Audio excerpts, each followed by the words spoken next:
Hi, welcome to Stories with Wanda. We're going to read a book called Harry by the Sea. It was written by Jean Zion, and the pictures were created by Margaret Bloy Graham.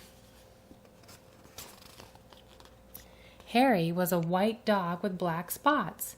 He liked everything about the seashore except the hot sun.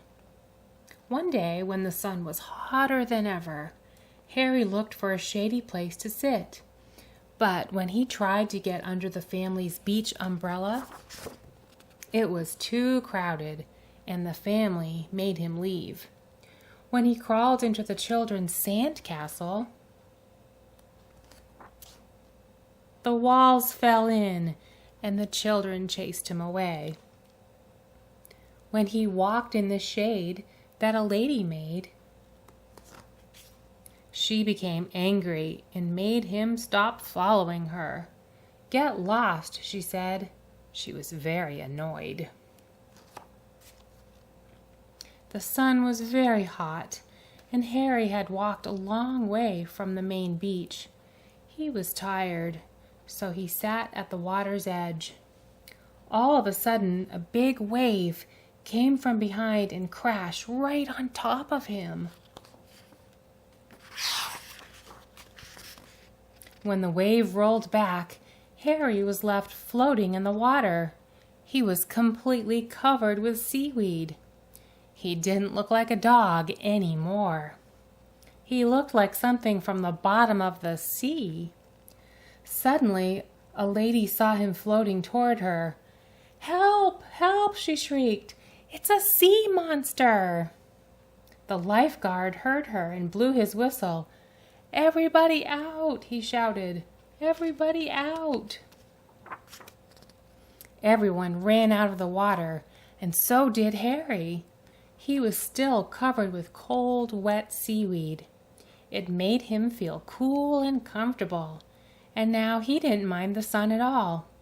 He felt so good, he started running back to his family. On his way, some people saw him. "It's a sea serpent," one of them screamed. "A giant sandworm," shrieked another. Harry had water in his ears and he could hardly hear them. He kept on running toward the main beach. When he got there, Harry stopped and stared. Instead of just his family's umbrella, now there were hundreds of them.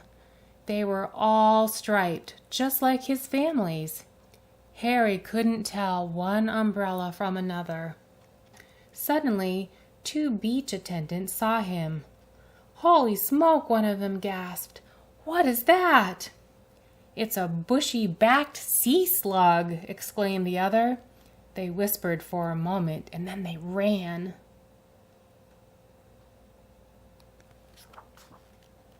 Harry went from umbrella to umbrella, but he couldn't find his family. Everyone wore sun hats and sunglasses, and everyone used suntan oil, just like his family. Harry looked and sniffed very hard, but it was no use. He couldn't tell one family from another. Suddenly, the two beach attendants came running back, carrying a big trash basket. They ran toward Harry. "Stand back," one of them said to the crowd. "We're going to catch it and take it to the aquarium," said the other.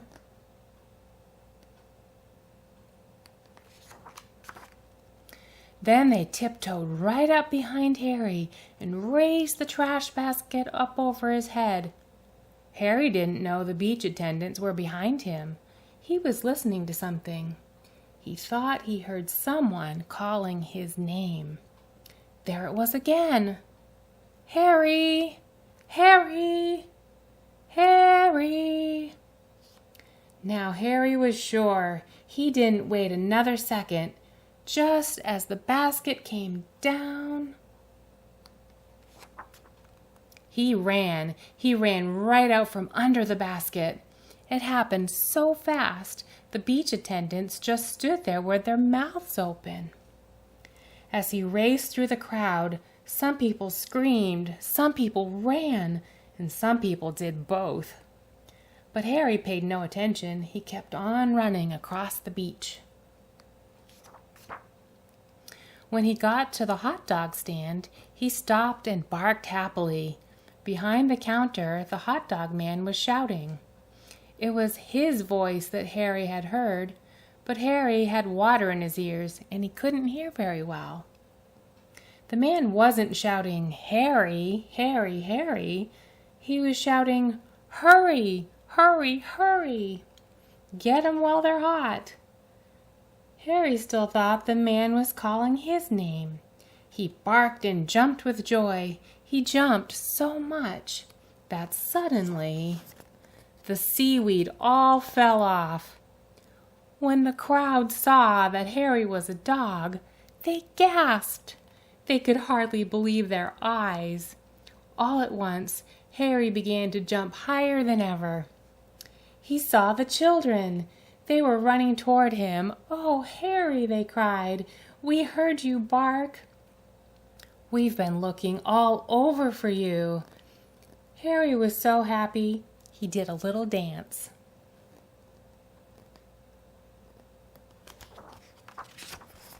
The hot dog man was very grateful to Harry for bringing the crowd to his stand. He sold all the hot dogs he had. He gave Harry a free hamburger. The lady who had told Harry to get lost came along and bought him a cold drink. "You're no sea monster," she said. "You're just a lost hot dog." Everyone laughed except the two children. "He's not lost," one of them said. "He's Harry, and he's ours." Then they hurried off to join the rest of the family. The next time Harry's family went to the beach, they brought a new umbrella. Harry liked this one much better. It was white with black spots. No matter how crowded the beach became, it was easy to find. But best of all, it was big, and when the sun got very hot, there was room underneath for all of them. And that's the end of that story. Thank you for listening. I'll see you again soon.